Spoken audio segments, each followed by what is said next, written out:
The NBA All-Star Weekend, the once-in-a-year event where NBA players come together and compete in many events where they receive bragging rights, a trophy, and not much else, I guess, honestly. Now, as the years gone by, the NBA has been changing around formats year by year of these events more and more, and according to most people when it comes to the fans, the NBA All-Star Weekend is starting to lose what made it good in the first place. After the blunder that was the 2022 NBA Dunk Contest, where we saw many missed dunks, a nigga dunking in Timberlands, and another year worth of zero dunks receiving 50s, the talks online is that the NBA Dunk Contest is now lame. The starring event of the Saturday night lineup is starting to lose its fire and making people lose interest year after year. Now this is where I come in, where I will attempt to create the absolute worst NBA All-Star Weekend ever created here on the Alvini Linguine channel, where we talk all things interesting basketball with your boy Alvini Linguine. Now once again on this video, I will be attempting to create the worst All-Star Weekend in NBA history. But if you don't understand what I'm about to do, basically I'll be making events with the all-time worst performances in modern NBA history and putting them all in their own respective events with each other. Now just like the video I made on the all-black Air Forces team, this is just truly my opinion and what I can find online. So if you have anything that you think I missed out on, be sure to leave your own picks in the comment section below. But as usual, before we start,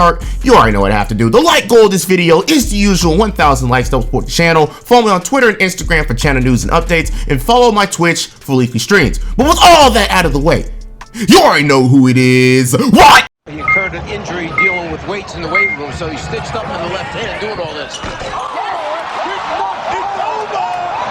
It's over, ladies and gentlemen.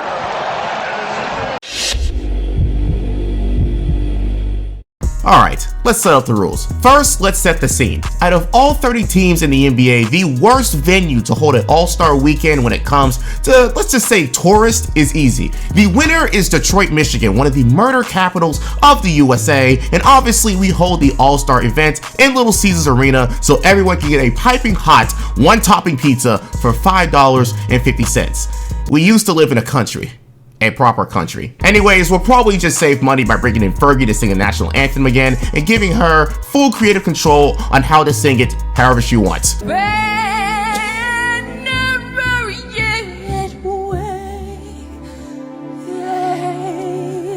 And if you want an actual halftime performance, I suggest we bring back DJ Khaled, but instead of him staying in the shadows of other artists, we make him sing. No more, "We the best music," or whatever else he does. Now he has the stage to sing whatever he wants.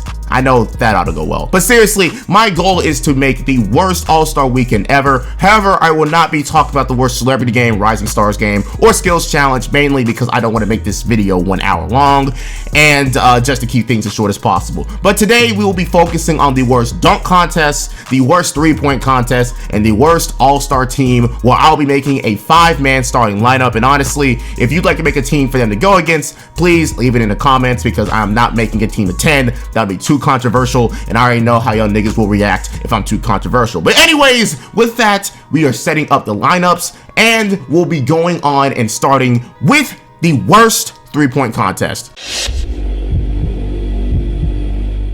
Creating the worst three-point competition. I'll be bringing in some of the worst performances in three-point shootout history all together on one stage to compete for the best shooter in the league. Except most of these guys were absolute garbage in their own shootouts. So let's meet the lineup that will create the worst three-point competition in NBA history. The first shooter we have is Michael Jordan in the 1999 three-point shootout, who recorded a record-scoring low in all the three-point shootout history of 5 points in the first round in the 1990 three-point shootout. Now, in that season in particular, he was shooting a career high at the time, 3 threes a game at a 37% clip. However, at his first three-point competition, he only scored 5 points in the first round. But if you think that's bad, what if I told you that someone actually did the same thing, but earlier, with our second competitor, Def Left Shrek, who in the second ever three-point competition in NBA history, he only scored 5 points himself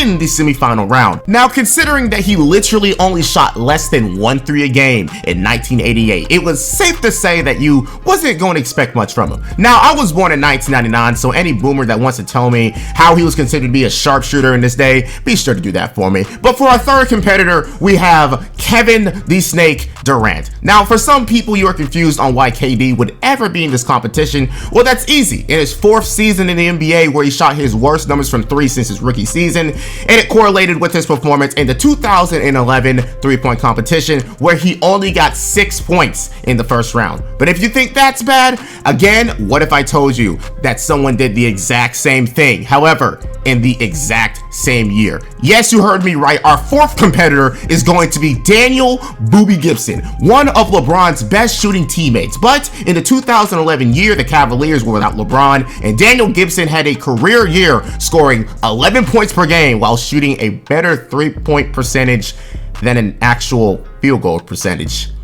Anyone who is that good at shooting threes needs to be able to win a competition like this. However, he didn't go anywhere close, as he only made 7 in the first round, only getting 1 point better than Kevin Durant. So this dynamic duo will obviously bring in some real coverage, especially since KD is a superstar. But for our 5th competitor, we have Antoine Walker, who in 2003 once again put up one of the worst 3-point shootout performances in NBA history. Now, before I reveal what that number is, we have to remember that Antoine is known for being one of the biggest shot chuckers of his generation. In that same season where he scored 20 points per game, we also have to look at his shooting splits, where he shot 38% from the field and 32% from 3. Now, I know that 3-point shooting wasn't as popularized back in the early 2000s like it is now, but considering that he shot 7 a game, which led the league, by the way, I can see how the NBA judges were blind to see how inefficient of a shooter he was. Or maybe it was a trap to expose and embarrass Walker, because at that contest, he shot a low in the first round of 7 points.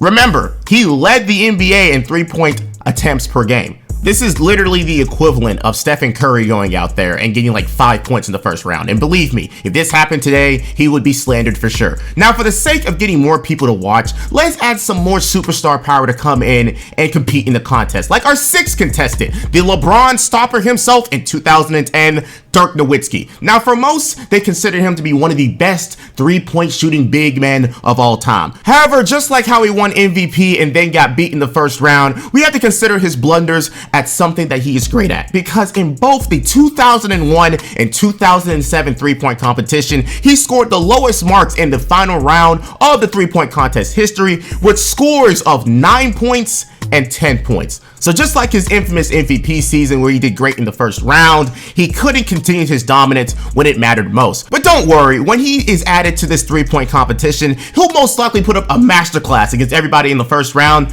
then choke in the finals again. Now, for our 7th contestant in this terrible 3-point competition, we have one of the better shooters in NBA history and the current puppet head coach of the Brooklyn Nets, Steve Nash, who in 2009, at the ripe old age of 34, let me rephrase that, at the ripe old basketball age of 34, put up 9 points in the first round of that shootout. Now, considering how his body was probably starting to break down eventually, after a few years, it's safe to say that Steve Nash needed to take that week off rather than to put more miles on his lower body in his competition. And lastly, for our final contestant, we have someone who has made one of the worst basketball shooting clips in NBA history, now is used all the time in memes to slander himself and other people who do the same thing. Paul George. Second shots though. George, way off. It's the side of the backboard. Now, just like how Fred VanVleet in this year's competition did the exact same thing, Paul George had a very infamous moment with the side of the backboard. But in past years, he was not known for that. But in the 2013 NBA season, where he earned his first All-Star appearance, he came in to show the world that he is the best 3-point shooter, competing against Stephen Curry, Ryan Anderson before he dropped out the league, and Kyrie Irving. But in that year's competition, he scored a contest low 10 points, which was 7 points lower than the next person. Now, this time around, I'm gonna need him to hit the side of the backboard for me and old time's sake, and I guess Twitter's sake. Now, altogether, this was like a pretty normal 3-point competition. We got some of the best shooters of their time, and even Michael Jordan himself with a couple of superstars mixed in. But once the audience sees what they're really in for, it's safe to say that people will be asking for their money back. But if you think that's going to be bad, then let's prepare for the worst NBA dunk competition of all time. Now we have the primetime Saturday event. This is considered one of the main reasons most people come to All-Star Saturday, the NBA Slam Dunk competition. In past years, we've seen many great moments. Vince Carter, Michael Jordan, Nate Robinson, Pat Connaughton, you know, the works. But this time around, unfortunately, I will have to disappoint everyone more than this year's dunk competition. Let's meet our contestants. First, we have the two-time MVP, NBA 75th anniversary team member, and a lover of Chick-fil-A and foreplay. Do you play Fortnite? I don't play Fortnite either. I just play at night. You know him, you love him, and you probably don't want to face him in the finals. Yeah, I'm talking to you Suns fans. Giannis Antetokounmpo. But we know him for his feats of athleticism and posterizing dunks. However, what if I told you even at one point that his dunks fell short? Like in the 2015 dunk competition, where he failed to come up with anything creative or even to complete a dunk in one instance. Due to that, he only got a 30 and a 36 in his one and only performance in the dunk competition. So it totally makes sense why he would never come back again. But you know it's bad when you lose to fucking Mason Plumlee in a dunk competition. Giannis Antetokounmpo lost to Mason Plumlee in a dunk competition.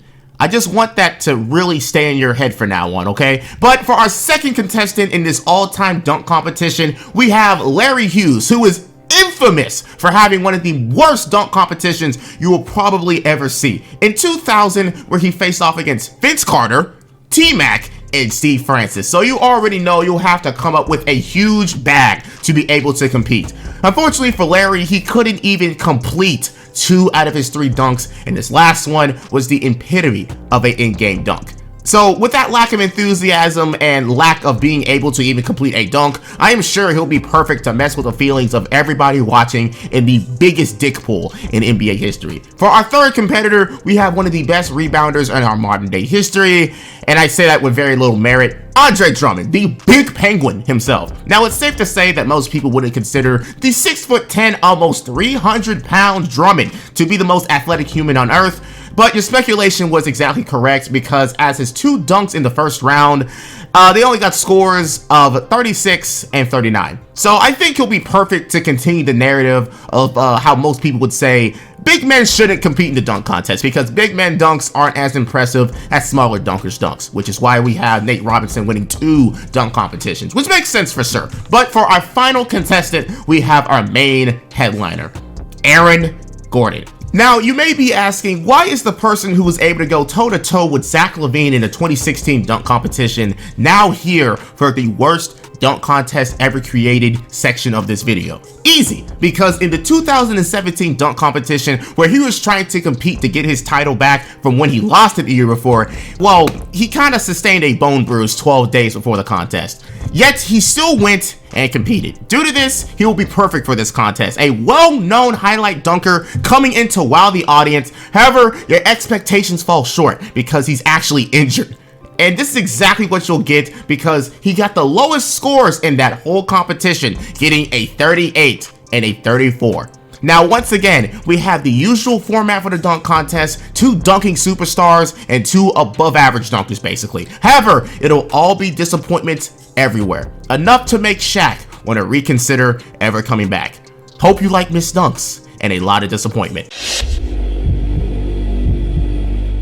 And now, the final hurrah. After that terrible Saturday night full of bricks from 3 and bricks from dunks, now we have the best of the best. The All-Star Game, where stars from all over the league come together for a game to compete for charities of their choosing. But unfortunately, you already know I have to ruin it. Now, originally, I was going to get the worst people to get a large amount of votes and put them on a team together, like your Zaza Pachulias and your Alex Carusos. But instead, let's make this somewhat realistic, like the other 2 events. So, like in the beginning, I'll be making a team of the worst All-Star selections that I have seen at every position. And then you can make your own down in the comments below as usual, and I'll respond. Cool? Cool. So with our point guard selection of the worst all-star team ever created, we have the one-time all-star, and you'll definitely hear that a lot in this section, from the Atlanta Hawks, Jeff Teague, from the 2014-15 season. Now this selection was due to one main thing, and that main thing was we as the NBA community discussing when it comes to all-star bouts. What would be the perfect split of team success and player stats when it comes for a player to become an all-star? In the 2015 season, Jeff Teague averaged 16 points and 7 assists a game. At first glance, this isn't what most people would call all-star numbers, especially when you consider that not even his own people in Atlanta and NBA fans considering him to even be an all-star, with Jeff only getting 83,000 votes altogether. But Lord and behold, he made it onto the team at the time because they were the best team in the East. Certainly a controversial decision, at least to me. But if you think that's bad, then let's introduce the shooting guard of this team. One of the best shooters in our modern generation, and probably one of the best ever players to come out of Iowa, Kyle Korver.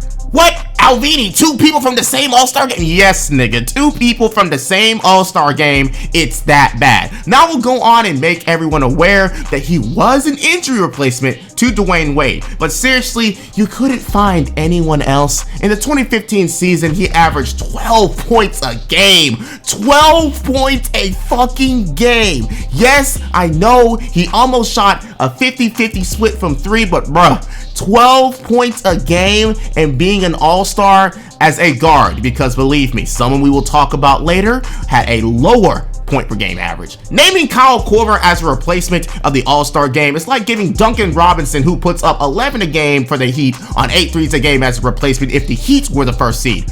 Oh wait, they are. I'm glad we didn't have too many fucking injuries. Again, this goes into that what matters more as an all-star question, the stats or the success. And believe me, I know that the coaches makes those decisions, but even then, there gotta be a little merit to when it comes to the fan vote and that type of stuff too. But for our starting small forward, for our worst all-star game, we have someone who actually started for the all-star game recently. The former #1 overall pick, the god of Canada himself, Andrew Wiggins. Now listen.